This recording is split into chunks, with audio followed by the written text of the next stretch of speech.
Photoshop UI Toolkit for plugins and scripts. Photoshop UI Toolkit for plugins and scripts. What is it changing? What is it changing? By the way, script generated UI in Photoshop has now been enhanced to support HiDPI Retina displays and look consistent with the overall application UI. And also script generated UI is now based on, by the way, a new framework rather than Flex. And what about list of affected dialogs? List of affected dialogs.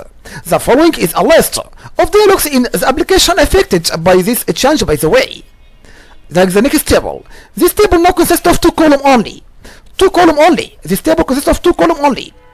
And I would like to explain for you each column here and each row in this table. We have dialog and menu. Dialog like contact sheet. Contact sheet. You should to choose file. Then you choose automate. Then you choose contact sheet. And conditional mode change. Choose file. Then automate. Then conditional mode change. And fit image. Choose file. Then you choose automate. Then select fit image. And lens correction. Lens correction. Choose file. Then you choose automate. Then select lens correction. And merge to HDR Pro. Merge to HDR Pro. Choose file. Then you choose automate. Then select merge to HDR Pro. And Photomerge. Choose file. Then you choose automate. Then you choose Photomerge. Export color lookup. Export color lookup. Choose file. Then you choose export. Then select color lookup tables. Like this table now. And layer compass to files. Layer compass to files. Choose files. Then you choose export. Then you choose layer compass to files. And layer compass to PDF. Choose files. Then you choose export. Then you choose layer compass to PDF. Export layers to files. Choose files. Then you choose export. Then you choose layers to files. And image processor. Image processor is meaning that choose file. Then scripts. Then image processor. Scripts event manager. Scripts event manager. Choose files. Then choose scripts. Then select scripts event manager. And load layers. Load layers. Select files. Then select scripts. Then select load file into stack. And image statics. Choose files. Then choose scripts. Then choose statics. And measurement scale marker. Measurement scale marker. Select image. Then select analysis. Then select place scale marker. Flame. Select filter. Then select render. Then select flame. Tree. Select filter. Then select render. Then select tree. Export and import presets. Export and import presets.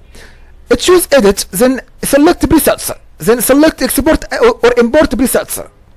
Brick fill. Brick fill. Choose edit. Then select fill. Then select pattern in the contents drop down. Or select script. Or select the option from scripts drop down. So what about UI layout? UI layout is meaning that, by the way, there are no changes in the scripting API for creating user interfaces. However, there is a difference in the way the grouping widget works, by the way. And in fact, the group widget used to act as layout mechanism for grouping widgets and used to be completely invisible itself. And now group itself, by the way, a widget with its own background and can't overlap with other widgets.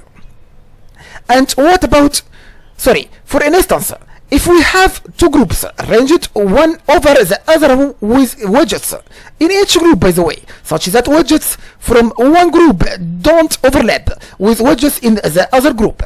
By the way, all widgets are visible in Flex, like the next images. We have three images now, group 1 and group 2 and group 3. Three groups. Group 1 and group 2 and both groups 1 and 2. However, in the new framework, in the same scenario, the group at the top hides the group at the bottom, like the next images. Group 1 and 2 and both groups. And not only be careful please here now. Some users, by the way, may find that their existing scripts have incorrect UI layout in the new framework because of this same reason. All such scripts, by the way, should be modified by removing overlaps in the group widgets and scripts created afresh in the new framework or modified to run in it work fine in Flex as well. So what about HiDPI support? HiDPI support is meaning that with this change, Script UI now supports HiDPI displays as well, by the way. However, no change is required in the scripts to make it work on HiDPI displays. And you just need to place the 2x image assets alongside the 1x image assets having the same file name, and as 1x image asset followed by 2x as suffix. For instance, if the file name for 1x image asset is image file.png, then 2x image asset should be named as image file at 2x.png and present at the same location. Note here please now. If the 2x image asset is not found, 1x image asset will be used, by the way. So what about known issues? Known issues is meaning that the Flash Player widget, by the way, is no longer supported. It's not possible to play SWF, Flash or Flex files through the Script UI any longer. And Tree View widget is not supported, by the way, and graphics drawing is not supported actually on checkbox and radio button widgets. And the button background color cannot be changed, and the font styles on text are not supported, by the way. Thank you so much.